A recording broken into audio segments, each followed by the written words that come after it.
Good evening, everyone. The Escanaba High School football team was looking for its first win of the season below the Mackinac Bridge tonight. Escanaba dropped a 15-7 decision to Alpena last weekend and tried to get on the board tonight against Traverse City Central.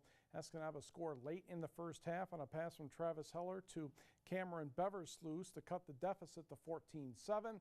It stayed that way through the third quarter. However, the Trojans would score a couple touchdowns late in the fourth quarter to defeat the Eskimos by the count of 28-7. We will have highlights of this game on your Friday morning TV6 News. Meanwhile, in 8-man football, let's go to Rapid River. The Rockets are pretty darn good, and they were taking on the Posen Vikings tonight. Posen has its Potato Festival this weekend, so they were happy to play on Thursday. But they weren't happy to see Jake Pearson scoring a bunch of touchdowns. 21-yarder here, 14-6 Rockets. Vikings get a break. Doink, doink. Brandon Dietz gets his pass ricocheted, and Travis Sharp says, "Thank you very much." He goes 80 yards for the touchdown, and the Vikings tied the score with a 2-point conversion at 14.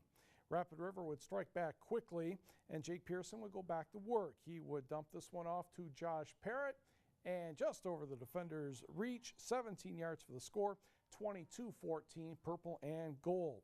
After Posen lost a fumble, Luke Barrow pounded his way into the end zone. That would give Rapid River a 38-14 lead. We're still in the first half. Final seconds on their own 25. Does Pearson take a knee? Dun da da dun dun da da da da da da ya da da da da da da da da da da. 75 yards later, you hear the horn right there. That's halftime. He gets into the end zone. 4 rushing touchdowns, 18 carries, 309 yards, plus 36 passing yards, and Rapid River cruises to the victory by the count of 62-26.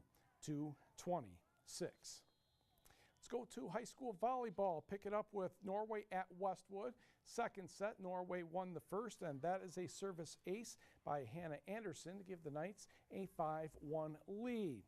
Next for the blue and white, Brandy Strong.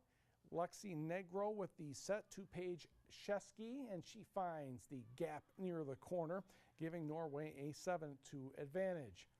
Miranda Roos may not have the most typical volleyball serving motion in the world, but by golly, it does work. She gets the service ace there, but the Knights still had the lead at 11-4, and they would cruise to the second set win. Westwood would come back to take the third, but Norway ended up winning the match 3-1. Let's go to the scoreboard in volleyball, where Ironwood defeated South Shore 3-0 in a triangular. Nagani over Iron Mountain 3-1, but North Dickinson had fun on the other two ends of that triangular, defeating the Miners 2-0 and the Mountaineers 2-0. Also tonight, Lance over Ontonagon 3-0. Stevenson gets a road win at Gladstone 3-2. Menominee takes care of Escanaba 3-0, and Lexi Gussard had 14 kills and 10 aces for Forest Park in the 3-0 win over Bark River Harris. Also on the board, the Marquette County cross-country meet today at the Kaufman Fields on the north side of Marquette. The Redettes had a perfect score of 15 with Nagani second and Westwood third. Marquette had the first 7 girls cross the finish line, with Lindsay Rudden first at 18 minutes 51 seconds and Amber Hubner second 3 seconds later. On the boys' side, Marquette also your winner with Nagani second and Gwynn coming in third. Marquette's winner was Cole Rebold, and he was closely followed by Lance Rambo. Also, the scoreboard is still busy in boys soccer. Andrew Bannett had 2 goals for Marquette, defeating Iron Mountain 5-0. The Mountaineers unable to get a shot on goal. Also in soccer today, Michigan Tech opens up a victory in GLIAC non-conference action, defeating Minnesota Crookston 2-0, and Minnesota Duluth edged NMU 2-1. In GLIAC tennis, Michigan Tech opening the campaign at home on the women's side, but Tiffin was the winner by the count of 6-3. Also in tennis today, it was Iron Mountain 6 and Gwynn 2. And on the court, Westwood was at Ishpeming, and Gabby Crowley of Ishpeming in the near court is going to get this point at first singles against Caitlin Hewitt. However, Hewitt would come back and win the match 6-4, 7-5. Westwood would take care of the team score by the count of 7-1. And don't forget, all kinds of information is available on our website at uppermichigansource.com.